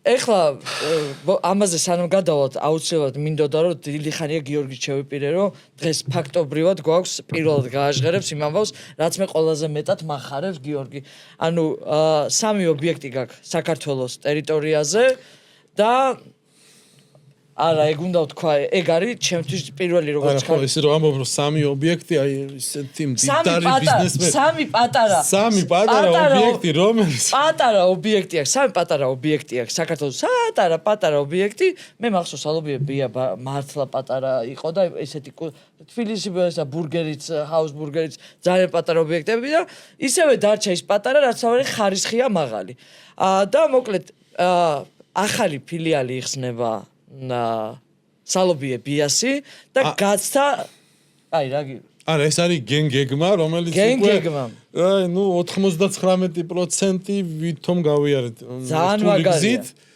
მაგრამ ნუ მაინც 1% არის რომ შეიძლება რაღაცა არ გამო ცოტა ხანში სალობიე ბია პრაღაში ჩეხეთის დედაქალაქში სალობიე ბია დაგხვდება რა გამოწვევები იყო და აი სირთულეები ახსენეთ დარწმუნებული ხარ საზოგადოებრივად ევროპის ტერიტორიაზე რო ხსნი ობიექტს მარტივი ვერ იქნება ბევრი ბიუროკრატია იქნება მაგრამ ეს ფაქტობრივად 99% მოახერხე უკვე ანუ ძირითადი გამოწვევები კიდე წინ არის და პრობლემები მაგრამ ხო ანუ პირველი ეტაპი იყო ჩადიხარ ფარცედზე ფაი საათ შეიძლება და ანუ არავინ რო არ გელაპარაკება უცხოელი რო ხარ რატო გადაწყვეტე პრაღა მაგალითად ანუ ზოგადად იდეა იყო ევროპა სადმე ამერიკას ვერ უკაჩავთ თორე სიამოვნებით ნიუ-იორკში ევროპა ვიფიქრეთ ნუ როგორი ევროპა ნუ მოდი ბალტისპირეთი იყოს მოდი ლატვია ნუ აი უფრო რეალისტური იმიტომ რომ არ გვაქვს ჩვენ რაღაცა ისეთი ფინანსური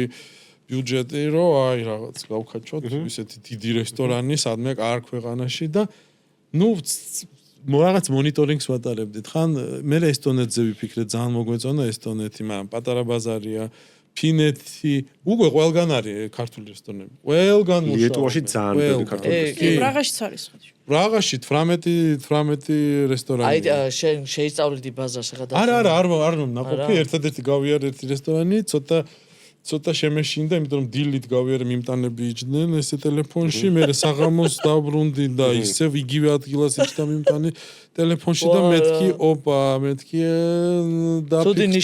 დაფიქრდი, ხო, სწორად გინდა. ხო, პირველი პრობლემა იყო, რომ ფარც არ ვერ იქირავებ, ანუ უცხოელი არ გელაპარაკებიან. ნუ მოკლედ ჩვენი პარტნიორებთან ერთად რაღაცა ვიპოვეთ. ნუ იქ ისეთი წესია, რომ როგორც აქ ქირავდება, იქ უნდა მიხვიდე და 20 სტუპს ეძახიან, მზა ბიზნესი უნდა იყიდო. მაგალითად, იქ არის აზიური რესტორანი. და რაღაცა გაუბედურებული ვოკები და ისეთი დანადგარები, რომელიც შენ ვერ გამოიყენებ. მაგრამ უნდა იყიდო, იმიტომ რომ შენ ყიდულობ როგორ თქვა, ანუ უფლებას რომ მე ეს ფარტი იქირავო. ოკეი, ხო. და გითმობ სამინ რესტორანსა. ნუ ეგეთი წესია და რაც არის იქ ობიექტები ჩვენთან რომ სულ ახალ ლოკაციებზე იხსნება, მე როგორც მივხვდი, იქ დავუშვათ რაღაც გარკვეული რაოდენობა რესტორნების არის, რაღაც ფარტში, უბრალოდ იცვლება მე პატრონი. ახალი რესტორანი კი არ რემატება. უბრალოდ რაღაცა თორემ როტაცია და ისტორიული ერთმა კანიბალიზმი არ ხდება როგორც ჩვენთან აი იგივე გლეხის მარტო კიტრი და მე ვარდება და მოგებული არავინ არ რჩება. ის რესტორნების რაოდენობა მე მგონი სტაბილურად არის და არ იზრდება. უბრალოდ იცვლება კონცეფციები და ასე შემდეგ. ნებისმიერ შემთხვევაში მაგარი ნაბიჯია გიორგი. ნახოთ, სამი წესით დავაკაკუნოთ ხეზე. 3-4 თვე გვინდა რომ კარი გავაღოთ. მე მაგრამ მგონია რომ სწორადაც გაქვს არჩეული პრაღა, იმიტომ რომ საკმაოდ ისეთი ევროპული ქალაქია, სადაც ეხლა მნიშვნელოვანი არის ალბათ ისიც თქვენ თვითონ რა გათვლა გაქვთ, ვიზზე აპირებთ მუშაობას ადგილობრივ ჩეხებზე თუ ტურისტებზე და სად იქნება ლოკაციურად იქ ტურისტიც მოხდება თუ ძირითადად მხოლოდ ადგილობრივი მენიურა იქნებიან. იქნება კიდე, ხო? ხო და მენიურა იქნება. სალობებია. სორბე. გონია რომ ძალიან დიდი როლი ექნება თუ ლოკაციურად იქნება ტურისტული ადგილი და ეგ გარკვეულწილად იქნება ჩვენი ქვეყნის პოპულარიზაციაც სხვა ქვეყანაში და არის ჩათვალეს რომ საელჩოს ხსნით და ბევრად უფრო მნიშვნელოვანია. საელჩო არ ითვლება, იმიტომ რომ მე 18 რესტორანი თუ არ ვწდები. გავიგე, მაგრამ სალობიე ბიასნაირი იმ 18-დან არ იქნება რომელიმე. ამბიცია კი არა, სურვილი გვაქვს რომ შედარებით, რა თქმა უნდა, ჩვენი ხედვით, მაგრამ აუთენტური რაღაც ქართულ გემოში ჯამჯდარი სამზარეულო ვაჩვენოთ, იმიტომ რომ როგორც თავიდან გითხარით ჯორჯიან ბეიკერში რო შევედი და დესერტები იყო ხაჭაპურების რაოდენობა და მეთქი ფენოვანი მინდა. ფენოვანი იყო და რომელიო ქათმით, იმით რაღაცა შიგთავსები. მეთქი, მაგარი ყაზახი ბიჭი იყო, ვინც მერე გამოვიდა მზარეული ყაზახი, მერე მენეჯერი ყაზახი და ხვდებით ხო, ქართველი არავინ აღარ. შეიძლება მე პატრონი ქართველი ან შეფი თავიდან ქართველი იყო, მაგრამ მოკლედ აი ესეთი რაღაცა ნიუანსები იქ იბადება რაღაცა ახალი ქართული სამზარეულო, აჭარული რაღაცა ჩაშუშულით შიგნით. შოკოლადის მე განა ექსპერიმენტები არ მომწონს. უბრალოდ აი ისევ აჭარული სხვადასხვა შიგთავსებით, მაშინ დაარქვის რაღაც სხვა კერძია. აჭარული ლობიოთი, რა უბედურება. გამისინჯავს ფოტოში. რატო? ანუ იმიტომ რომ მეორეჯერ აღარ გამესინჯა. ჩემთვის ყველაზე სენსიტიური იყო შოკოლადის ხინკლის დანახვა. არა, ეს საინტერესო ექსპერიმენტი. შოკოლადი ჭამე.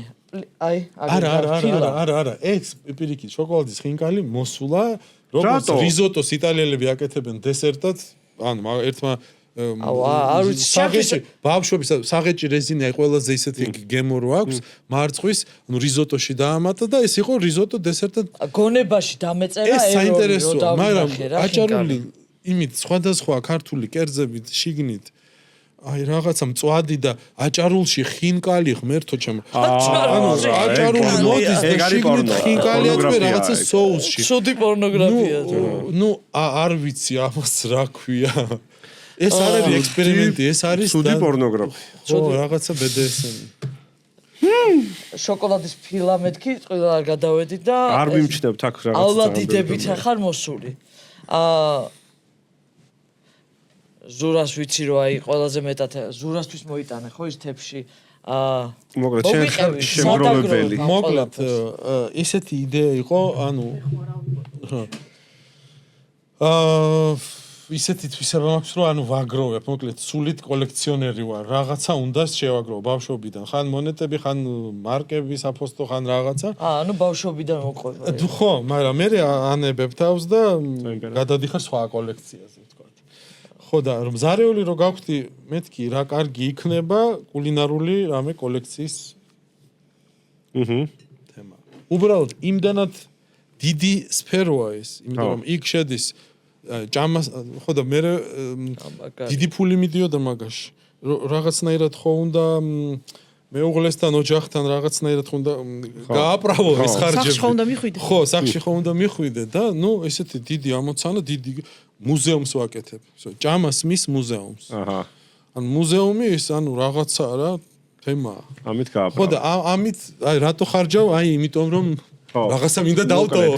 სალობია ბიაში აქვს ჩვენს პატივცემულ სტუმარს სხვადასხვა არტეფაქტი, ესე იგი, რაც უკავშირდება კულინარიას. ერთ-ერთი არის ეს თეფში, რომელიც ძალიან მიყვარს. ეს არის ჰოტელ ვეცელი, სასტუმრო ვეცელი, რომელიც მდებარეობს შენობა დღემდე მდებარეობს აღმაშენებლის გამზირზე, თავის დროზე მიხეილის გამზირი იყო, ააშენა გერმანელმა.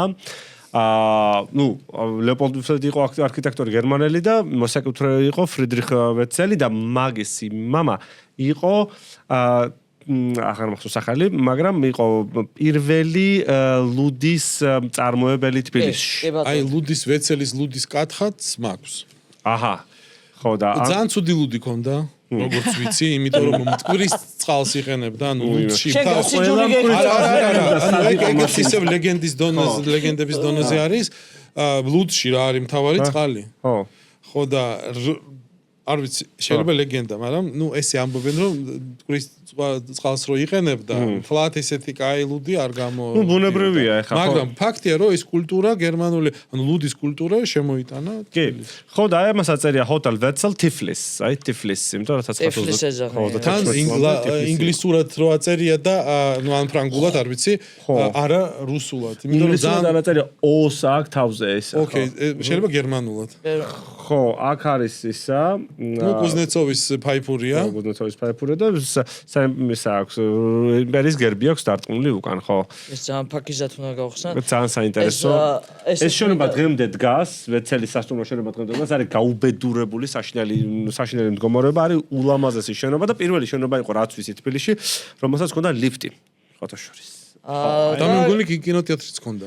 კინოთეატრი ბევრს ჰქონდა, მაგრამ და VIP კლასის ბორდელიც სხვათა შორის. და რაც არის ჩემთვის თავარია, რესტორანი ჰქონდა. და ამ რესტორანში, სასტუმროს რესტორნებში როგორც წესით, ევროპიდან ჩამოყვანილი ხალხი მუშაობდა. კი, შეფები, ხო. ეს ნიშნავდა, რომ ამდიდრებდნენ, ანუ ჩვენ გასტრონომიულ კულტურას თბილისში. ვიღაცა ხო იყო დამხმარე, ვიღაცა ხო სწავლობდა და ეს ცოდნა დარჩა. და აი ეგ არის საინტერესო, რომ უფრო იყვნენ ფრანგები, გერმანელები, იტალიელები. ხო? ანუ ფრანგებმა ძალიან დიდი, აი ფრანგები ძალიან ბლომად იყვნენ რესტორატორები და გერმანელებიც ასევე, მაგ დროს და იტალიელები.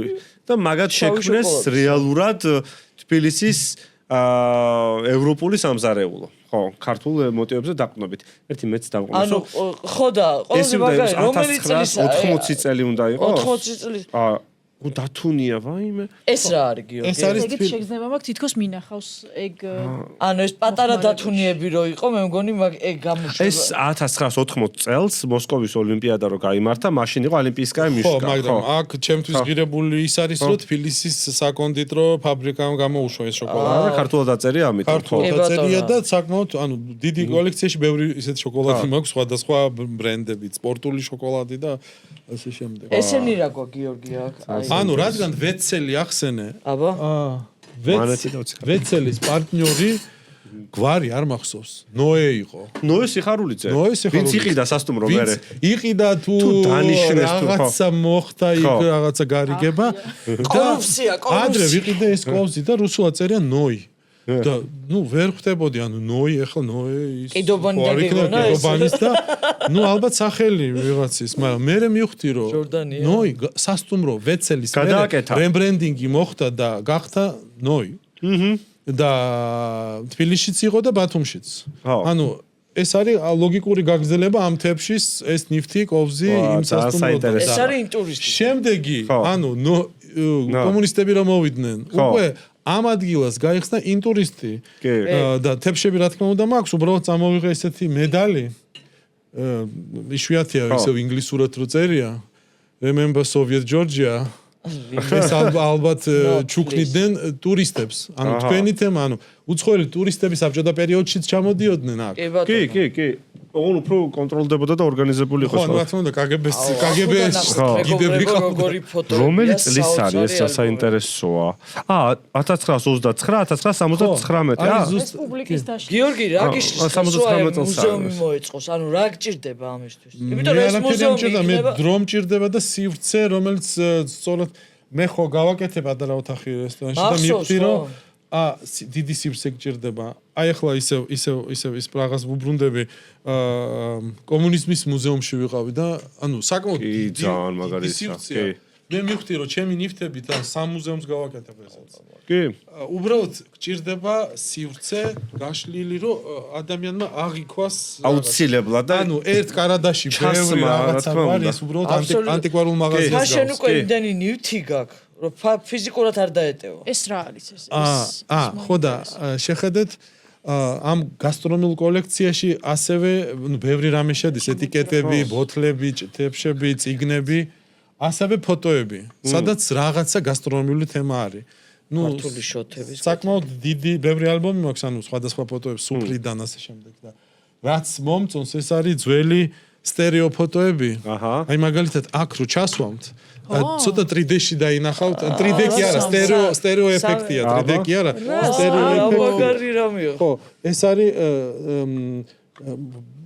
რესტორანია ეგა. ხო, ოღონდ ზუსტად უნდა დაარეგულიროთ. აუ, კი. აი ცოტა ისეთი თემა.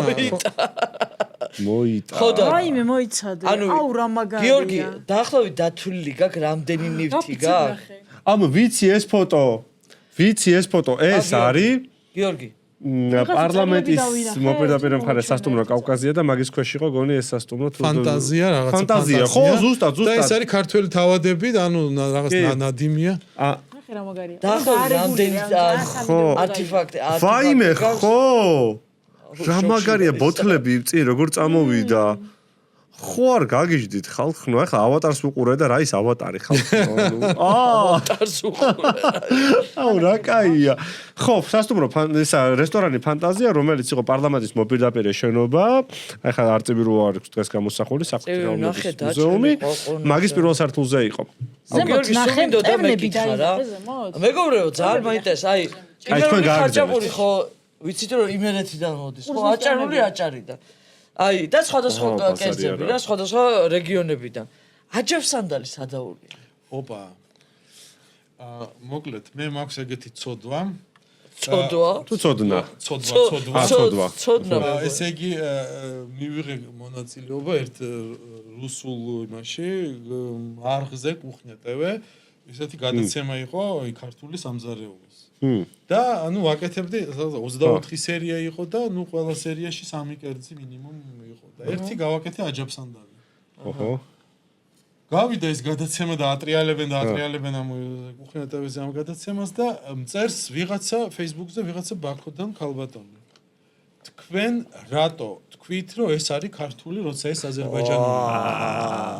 ვახ მეთქი ეხლა ავიღე წიგნი ძველი ქართული არ მახსოვს ავტორი მეთქი ქალბატონო შეხედეთ 1900 რაღაცა წლიდან ანუ ამ წიგნში არის როგორც ქართული სამზარო და ვაკეთებთ ჩვენ უკვე საუკუნე ამ კერძს მინიმუმ საუკუნე და ნუ ეს იყო არგუმენტი სხვათაშორის ამიტომ მივხვდი რომ ეს მნიშვნელოვანია ამის შეგროვება და ამ არტეფაქტების ეს არის მტკიცებულება რაღაცის და ხო და ამ ქალბატონმა რეაქცია ეგრევე შეიცვალა აგრესიულად დაიწყო მაშინ სხვა დროს რო თქვით რომ აზერბაიჯანელებიც აკეთებენ მაგასო ხო და ანუ მიიღო რომ კავკასიური ხო მაგრამ ნუ ოკეი ანუ კავკასიურია ეგრე გამოვიდა ბედა წამოვიღე ხა ეს წიგნი ქალბატონი დალილად სატავას დაწერილი სხვადასხვა მაგიტო ვახსენე ზურა ხო რომელიც არის გასტრონომიის კვლევარი და აჯაბსანდალზე თავი აქვს ფოტოშორის ამ მიძღვნილი ამ წიგნში და ამბობს რომ ანუ ასე ვერ დგინდება ზუსტად მაგრამ აი ყველაზე მეტად თბილისური კერძია, იმიტომ რომ აი ზუსტად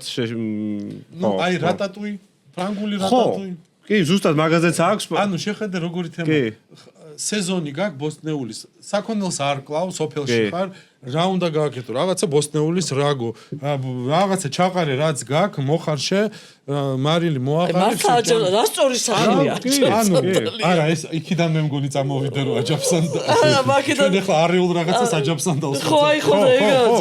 ხო და საერთო პარალელია მაგას. ხო და ანუ არ არის ესეთი თემა რთული, ანუ ხინკალი, დამპლინგი, პელმენი ან რაღაცა მსგავსი. ბევრი მიხვდა. საიდან წამოვიდა? მე როგორც ვიცი რომ მარხვის დროს ხალხი ღმერთს ატყუებდა ანუ ცომს ვჭამდა იქ ჩუმად იქ შიგთავსი იყო ხორცის ანუ არის ეგეთი ვერსია, რომ აი აქედან წამოვიდა ეს გულსართების ამბავი. ხო, ნუ მაგაზე კიდე შორსაც მივდივართ, რომ ზოგადად გულსართები კიდე მზესთან ჰელიოცენტრულ რელიგიებთან და რაღაცა საკრალურ ამბებს უკავშირდება და გოგრის გულიანი მე არ ვარ ამ ძლიერი, ეს არის ჩემი ძლიერი მხარე. აი დალით სატავა, ეს მაკუნჯულია. კულინარიის ქალღმერთი ესე ვიტყოდი, იმდენი კოლევაძე, აი ზან, ანუ ხო, აი ვინც არიან კვლევები. ხო, სარიტუალო კერძებია ზოგიერთი და ამიტომ ძალიან მნიშვნელოვანია ყველა კუთხე თავისებურად ამზადებს და ხო, რეალურად მან შევდივართ როგორ იცი რაღაცები უნდა დაიჯერო უბრალოდ, იმიტომ რომ მეტი წყარო არ გაქვს. წყარო არ გაქვს. ხო, თუ არქეოლოგიური მასალა აღმოჩნდება, როგორც ახლა ღვინის შემთხვევაში იყო, მაშინ კიდე უფრო გააქვს. სხვათაშორის კულინარული თუ გასტრონომიული არქეოლოგია ძალიან მნიშვნელოვანია. როცა პაულობენ ანუ როგორ მიაგნეს რომ საქართველო არის ხო სამშობლო, იმიტომ რომ რაღაცა ნარჩენებია. ეს არის ანუ ძალიან მნიშვნელოვანი თემაა. კი, ეს აღმოჩენილია. იყო ბოლოს ეგეთი რაღაცა, რომ თაფლიც ქართულია. იმდენად ხო. ანუ ეგ ძალიან ისეთი რაღაცებია, რაც ჯერჯერობით, ანუ ამ ეტაპზეც ახლა ღვინო აღმოჩენეს, ან ბოლო აღმოჩენა არის საქართველოში. ამ ეტაპისთვის. შეიძლება მე სადმე უფრო ძველი აღმოჩნდეს და ის იყო. იმიტომ რომ 4000 წელი არის სომხეთი, ანუ ქვევრია ნაპოვნი, რომელიც 4000 წელი და 2500 წელია ისა რა ქვია, ირანი სხვათა შორის. ანუ ღვინის განვითარების გზა არის ფაქტობრივად ეგრე რა. ძალიან საინტერესო, მე უკვე იკარგება გზა, ანუ აღმოჩენა აღარ არის, თუმცა ლიბანი რაღა ახლოს, სადაც ძალიან კაი ღვინის კულტურა აქვს ლიბანსაც. მე ამბობენ რომ ევროპაში აი ლიბანი საბერძნეთი მაკიდან გავრცელდაო რა. თუმცა ეს ჯერ იმის დონეზეა, თეორიის დონეზე. ფაქტი ვერ იპოვეს. ძველ ეგვიპტეში იცოდნენ ღვინო, ასე რომ ეგეც არის. ანუ ხო, გავრცელდებოდა. ამას უწყო ხო, აბრეშუმის გზას ხელს უწყობდა და ეგეთი რაღაცები. მოკლედ, ჩვენი მეგონი ერთი წამი კიდე კითხვა მაქვს ესეთი შემაჯამებელი. რა მაინტერესებს? ჩვენ ხა ცოტა ისე ჟღერს ხოლმე, მაგრამ ზოგადად ერთმანეთში ყოველთვის საუბრობთ ხოლმე იმას, ყველაზე მეტად მაგალითად რომელი ტურისტები, რომელი ეროვნების ტურისტები გვიყვარს, იმიტომ რომ ვინ აფასებს უფრო მეტ ღირებულებას, ვინ ანიჭებს მაგალითად რავი კულტურას, ისტორიას და ამ შემდეგ და კულინარიულ ნაწილში ეგ როგორ არის? ანუ რომლები არიან ის ერები, რომლებიც განსაკუთრებულად პატივსცემენ ამ მიმართულებას? ალბათ იაპონელები. აი რაღაცა განსაკუთრებული ის აქვთ. ბოდიში. ანუ განსაკუთრებული ინტერესი, ალბათ მაგათი კულტურა ეგეთია, ხო, იაპონელი რო ჩამოდის, მაგას აქვს უკვე დაბეჭდილი იაპონურ ენაზე ის რესტორნები. მართლა გავოცდი, როცა სალობიებიას კერძი შქმერული იქონდა უკვე იმაში ჩაშლილი და აი ანუ იაპონელების სხვანაირი ხალხია, ხო. დანარჩენები, ანუ თურქები კარგია რომ ჩამოდიან, რა თქმა უნდა, მაგრამ ცოტა პრობლემატური ტურისტია გასტრონომიული მხრივ, რომ ანუ ვერ ხვდებიან რაღაცებს ჩვენ კერძებს ბოლომდე ვერ იმაშვებიან. და არც მოდიან ბევრ შემთხვევაში თქვენამდე ესე მგონია. მოდიან, ანუ არის პერიოდი, როცა ვერში რა იგულისხმება, არ მოეწონა თუ რა? სხვა რაღაცას ელოდებოდნენ, ანუ სულ პრობლემა, ანუ მიმტანებისგან რაც მესმის, პრობლემა რომელ ტურისტებთან გვაქვს, ანუ რატომღაც თურქებს სულ, ნუ ეს პრობლემა, კინძის პრობლემა გავიგეთ, no kishnish, okay. რა ქვია? Kishnish, კინძი. ქიშმიში ქიშმიშ, კინძი, ანუ ეს კინძს არ ჭამენ თურქები, ანუ მაგათთვის ეს არის red flag-ი და ნუ ვიღებთ ამ კინძს, okay. მე გერმანელებზე ვიცოდი, რომ საპნის გემოზე მიყავს კინძის გემო. ანუ ეს არის რაღაც ალერგიული რეაქცია. ალერგენია კინძი, მაგრამ ნუ ეხლა მექსიკური სამზარეულო კორიანდრის და ეხლა მაშინ ნუ გამოდის კასტრაცია მკერძის და სხვა გემოა. ამდენის მაშინ მანი ფაფჭა. საშუალო იაპონელებზე მინდა ვთქვა, რომ მე მყავდა რამდენიმე ღვინის ტურზე და იქაც კი ისეთი მომზადებულები მოვიდნენ, ანუ აი ღვინის სტრუქტურულად იცოდნენ ყურძენი და ქართული ჯიშები და ოს იაპონურად ჰქონდათ ამობეჭდილი ყველაფერი. ინგლისურთან ცოტა უჭირთ, მაგრამ ინფორმაციას იძიებენ და მომზადებული მოდიან. ეგ აქვთ იმას რა, მეტი იაპონელი ტურიდან თან ესეთია, რა ქვია. სამწუხაროდ ცოტა ყავს. სხვათა შორის არა მარტო მეტი უცხოელი. ძლიერესი ქვეყანა და მე ვიყავი სადღაც 2 კვირის წინ ვიყავი, მე მგონი და ცოტა ცარიელები იყავით, ძალიან გული დამეწვა, იმიტომ რომ გავსინჯე ისეთი გემრიელი იყო ყველაფერი და ჩეკი რომ მომივიდა საერთოდ ჩოქში ჩავარდი, იმიტომ რომ ეგრეა ფადარასოდეს ეგრე დაიწყეთ. ეგეთი ფასი მე სადაც ცხოვრობ იმ ტერიტორიაზე მაგას ვიხდი მხოლოდ ყავაში და რავი დესერტში პლეხანოვზე მაგალითად სტრადაში რო შევიდე ყავა და ფენკეიკი არის მაგ თანხა რაც მე გადავიხადე ორ ლობიოში რაღაცა ნატურალურ წვენში და მაშინ რა ქვია ეკალაში რაღაცა დავიჭიროთ ბალანსი რომ ქართველიც იყოს მაყოფილი დაგწინიან ხანდახან უცხოელი სტუმრები რომ ის რა ფასებია ნუ თურქები არა თურქები ძალიან ითვლიან ფულს თურქები ჩვენაირ ღარიბები არიან მაინც მაგრამ გაუჭერდა ეხლა ხო და სხვა ტურისტები ცოტა დაგწინიან რომ ეს ძალიან იაფიაო ვაიმე შემოგვიარეთ ბატონო თქო უთხარი მეორედაც შემოდით სამწუხაროდ ეხლა რაღაცა პერიოდი სადაც այն ზამთარია ძალიან დიდი რეკომენდაცია ჩვენ მაყურებელთან იმიტომ რომ ვფიქრობ რომ ძალიან ცოტა რესტორანი მახსენდება საქართველოში და თბილისში ისეთი რომელიც ისე გემრიელად ისე სუფთად ისე მოწესრიგებულად და ისე იაფად გამომკვებავს როგორც ცალობიებია და ანუ გადავწყვიტე რომ იმაზე ხშირად ვიარო ვიდრე დავდივარ ხოლმე და ძალიან აღმოჩენა არის მგონია რომ მეტ პოპულარობას იმსახურებს და ალბათ იმიტომ არ არის რომ უბრალოდ არ იცის ხალხმა მეც აღარ მახსოვდა არა სპეციალისტ ყველაზე პრეტენზიული სტუმარი არის ქართველი ერთ მნიშვნელოვანი ეგრე იქნება ეხა პერიოდია ყველაფერი იცის თბილისის ტურებზე რომ მყავს ქართველები ხო ქართულმა სცენაში ყველაფერი იცის ასე გონია ეს ამოვიდნენ რომ გაიგონ რომ ამან იცის თუ არა გაიგე ასე რომ ეგ ეგრე არის ხო ესა გიორგი წარმატებები მინდა გისურვო წარმატება მინდა უსურვო სალობია ბიას უკვე პრაღაში და არა მარტო პრაღაზე არ გაჩერდე ამერიკა ახსენე და იქაც გელოდებიან დარწმუნებული ვარ პრაღაში მთელი ჯგუფით გეწვევი როგორც კი გაიხსნები აბსოლუტურად მოდი მაყურებელს თხოვთ რომ შემდეგი სერიისთვის თქვენ დაგვიწერეთ ისი მოსმენა გინდათ რა სფეროს გინდათ რომ შევეხოთ და ხელმძღვანელებთ მაგ და კომენტარებში ძალიან ნუმლანძღავთ იმიტომ რომ მე ნერვიულობ მან მე ვარ და დამიჯერი არ იქნება არა ხო ერთი კიდე ხო აუცილებლად ხო თქვენი საყვარელი კერძი რომელია და თუ რა თქმა უნდა რომელიმე კერძზე პრეტენზია გაგიშთათო თქვენ უკეთესად ისით რა თქმა უნდა სრული თავისუფლება გაქვთ დაგვიწეროთ კომენტარებში დიდი მადლობა დავამშვიდობ დიდი მადლობა ყურადღებისთვის შევხვდებით მალე